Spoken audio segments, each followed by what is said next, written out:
जादुई टोपी की कहानी। एक गांव में एक मछुआरा रहता था। मछलियां पकड़कर और उन्हें बेचकर वह अपना जीवन यापन करता था। रोज सुबह वह नाव लेकर समुद्र में निकल पड़ता और शाम ढले ढेर सारी मछलियां लेकर लौटता था। नाव उसकी आजीविका का साधन थी, लेकिन वह सालों पुरानी नाव थी और टूटने लगी थी। इस डर से कि कहीं कोई दुर्घटना ना हो जाए, उसने एक नई नाव बनाने का मन बनाया। उस दिन वह मछलियां पकड़ने ना जाकर जंगल चला गया ताकि नाव बनाने के लिए मजबूत लकड़ी ला सके। नाव बनाने की मजबूत लकड़ी खोजते खोजते वह जंगल के बहुत अंदर चला गया और रास्ता भटक गया। शाम हो चली थी। धीरे धीरे अंधेरा होने लगा था।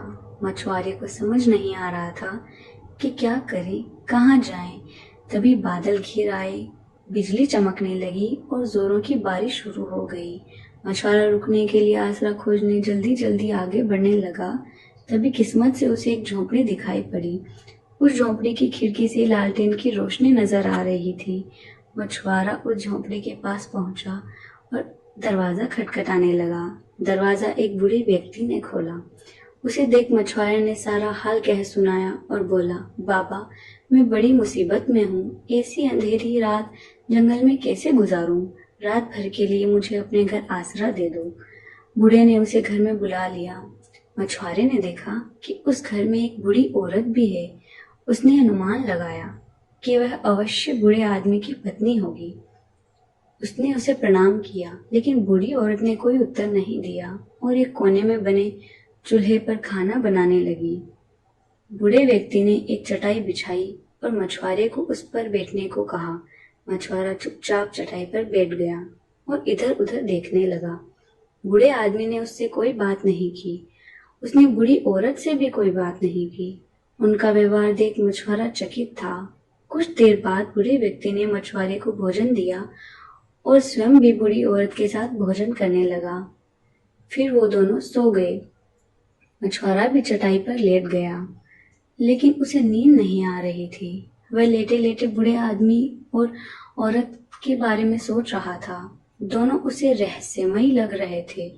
इतने घने जंगल में अकेले रहना और बिल्कुल बातें ना करना मछुआरे को लग रहा था मानो वे कोई भेद छुपा रहे हो।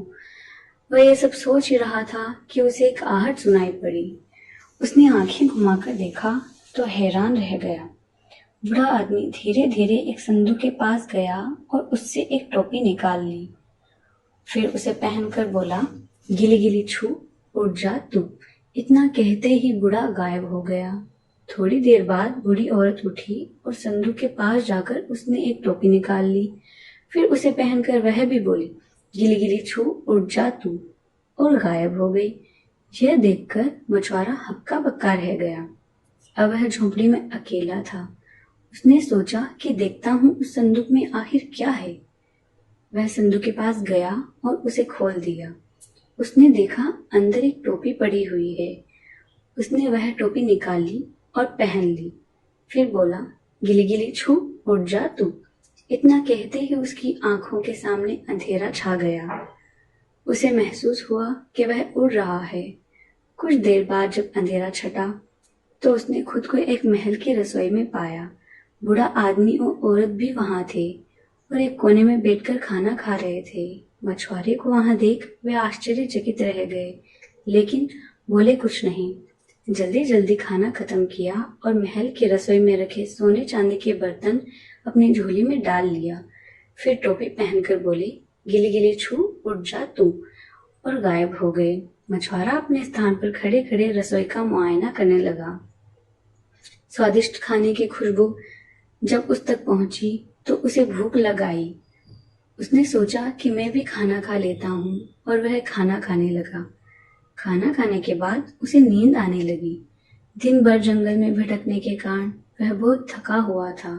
उसने सोचा कि अभी उजाला होने में समय है, एक झपकी मार लेता हूँ। लेटते ही उसे गहरी नींद आ गई और वह सुबह होने तक सोता रहा। सुबह जब राजमहल रसोइया रसोई में आया तो एक आदमी को वहां सोते देख चौंक गया। वह तुरंत सैनिकों को बुला लाया। सैनिकों ने मछुआरे को जगाया और उसे रस्सी से बांध दिया। उसे राजा के सामने प्रस्तुत किया गया। सैनिक राजा से बोले, महाराज, आज हमने उस चोर को पकड़ लिया है जो रोज महल की रसोई से सोने चांदी के बर्तनों की चोरी किया करता था। मछुआरे ने अपना पक्ष रखने का प्रयास किया, लेकिन राजा ने उसकी एक न सुनी और उसे मृत्युदंड दे दिया। उसने सैनिकों को आदेश दिया कि इस चोर को खंबे से बांधकर जिंदा जला दो। राजा के आदेश का पालन करने सैनिक मछुआरे को लेकर नगर के चौराहे पर पहुंचे। वहां एक चबूतरे पर लकड़ी का एक बड़ा सा लट्ठा लगा हुआ था। मछुआरे को उससे बांध दिया गया। फिर उसके चारों ओर आग लगाने के लिए लकड़ियां रख दी गई। राजा सहित नगरी की सारी प्रजा महल के चोर का मृत्युदंड देखने वहां एकत्रित थी। मछुआरा अपना अंतिम समय देख सोचने लगा कि बिना प्रयास किए मरने से अच्छा है बचने का एक प्रयास कर लूं। वह राजा से बोला, महाराज, मृत्यु पूर्व मेरी अंतिम इच्छा पूर्ण कर दें। राजा ने पूछा, बताओ तुम्हारी अंतिम इच्छा क्या है? मछुआरा बोला, महाराज, मैं अपनी टोपी पहनकर मरना चाहता हूँ। राजा ने सैनिकों को आदेश दिया कि मछुआरे को टोपी उसके सर पर पहना दी जाए। सैनिकों ने वैसा ही किया। टोपी सिर पर आते ही मछुआरा बोला, गिली गिली छू, उड़ जा तू, और गायब हो गया। वहां जमा सभी लोग डर के मारे भाग खड़े हुए। उन्हें लगा मानो वो कोई भूत था। इधर मछुआरा उड़ा चला जा रहा था। वह अब भी लकड़ी के उस लट्ठे से बंधा हुआ था। समुद्र के पास वह जमीन पर उतरा। पास ही उसका गांव था, लेकिन इतने मोटे लट्ठे से बंधे होने के कारण वह चल नहीं पा रहा था। किस्मत से एक आदमी उसे वहां से जाता हुआ दिखाई पड़ा। उसने आवाज देकर उसे बुलाया और रस्सी खोलने को कहा। उसे आदमी ने उससे पूछा, अरे तुम्हें ऐसे कौन बांध गया? इस पर मछुआरे ने उसे झूठी कहानी बता दी कि जंगल में डाकुओं ने उसे इस लकड़ी के लट्ठे से बांध दिया है। आदमी ने रस्सी खोल दी और मछुआरा आजाद हो गया। मछुआरे ने उस आदमी का धन्यवाद किया और वह आदमी अपने रास्ते चला गया। इधर मछुआरे ने देखा कि जिस लकड़ी के लट्ठे से वो बंधा हुआ था वह नाव बनाने के लिए उपयुक्त था। इस तरह उसे नाव बनाने के लिए लकड़ी मिल गई। उसने उस लकड़ी से नई नाव बना ली। जादुई टोपी उसके पास ही रही, लेकिन उस दिन के बाद उसने कभी उसका उपयोग नहीं किया। वह अपने साधारण जीवन में सुखी था। सीख, मोरल ऑफ द स्टोरी, मुसीबत के समय बुद्धिमानी से काम लेना चाहिए। कहानी पसंद आए तो प्लीज चैनल को लाइक, शेयर, सब्सक्राइब करें।